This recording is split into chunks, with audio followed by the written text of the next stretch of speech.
பா அம்மா போன் பண்ணிருந்தாங்கப்பா, அவங்களுக்கு உடம்பு சரியில்லையா, அவங்க இங்க வந்துட்டு 10 நாள் தங்கிட்டு போறாங்களாப்பா. உங்க அம்மாக்கு ஒரு வேலையே இல்லையா? மாசத்துல 10 நாள் உடம்பு சரியில்லை இங்கதான் இருக்கிறாங்க. நம்ம தனி கொடுத்து வந்ததுக்கே நம்ம சந்தோஷமா இருக்கணும். இதுல எப்ப பார்த்தாலும் உங்க அம்மா இங்கதான் இருக்கிறாங்க. இதுக்கு பேசாம நான் எங்க வீட்டுல இருந்துக்கலாம்.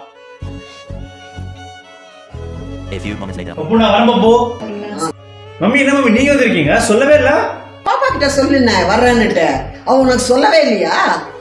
ஏன் பாப்பா சொல்லலையா? இல்ல பாப்பா, இப்பதான் உள்ள சொன்ன உங்களுக்கு மம்மி வராங்கன்னு. ஆமா ஆமா. சரி மம்மி நல்லா இருக்கீங்களா? நல்லா இருக்கேன். ஒரு நிமிஷம் உள்ள எனக்கு பேசணும். மம்மி நீங்க உட்காருங்க. ஏன்பா நீ எங்க அம்மா வந்தாங்கன்னு சொல்லவே இல்ல?